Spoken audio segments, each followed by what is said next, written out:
understand how the economy works. I spent my life working in the real economy. The real economy? Thanks for staying with us tonight, folks. We need to focus big time on this. American workers are learning what Mitt Romney means when he talks about his experience with the real economy. Workers in Freeport, Illinois, where we did the show on Friday night, they are suffering from Mitt Romney's economy firsthand. They're feeling it. Now, we have been reporting on this show about the 170 Sensata workers who are losing their jobs. Romney's company, Bain Capital, controls Sensata. Bain's shutting down the plant and shipping the equipment and jobs overseas. Workers have been fighting the plant closure for months. 14 people have been arrested. Tonight, workers sent us this video. Sensata had told them that they could stay home with pay if they felt threatened by protests. Instead, a handful of workers walked off the job to join the protesters in a show of solidarity. They call their town Bainport. How appropriate.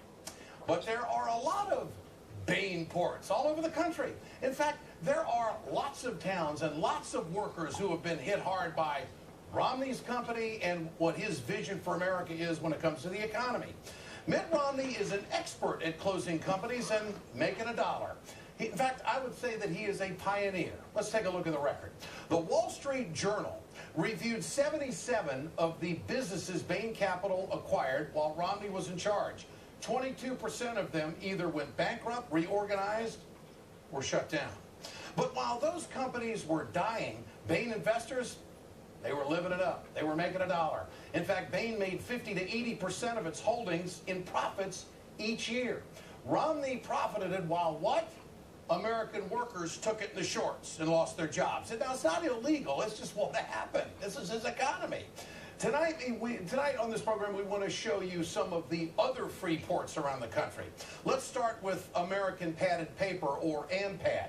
Romney was in charge when Bain acquired this company in 1992. By 1999, AMPAD, they were bankrupt. 385 employees were laid off. Bain liquidated its interests and made, only $102 million. The former managing director of Bain Capital says Romney was directly responsible for AMPAD's layoffs. But he knew where the money was, didn't he? Mitt Romney did the same thing to this company called GST Steel. Romney was in charge when Bain acquired a majority share in 1993. Bain emerged. He went ahead and put it together with another steel maker in South Carolina. And by 2001, GST Steel was bankrupt. And another 750 Americans were out of a job. Bain made at least, let's see, $12 million on the acquisition and collected $900,000 a year in what they call consulting fees. That's when some guy calls you up and says, what do you think we ought to do? Well, fire the workers, send the jobs to China, and take the freaking money. Are we starting to see a pattern here? Bain acquired DDI while Romney was in charge in 1997. The company made electronic circuit boards. They just filed for bankruptcy in 2003. Some of the employees were offered transfers, but at least 2,100 out the door, gone. Now, to be fair, Romney was not on the board of directors when DDI went under, but his company made about $36 million on that deal. Cambridge Industries is also a good example of another company losing money while Mitt Romney was in charge.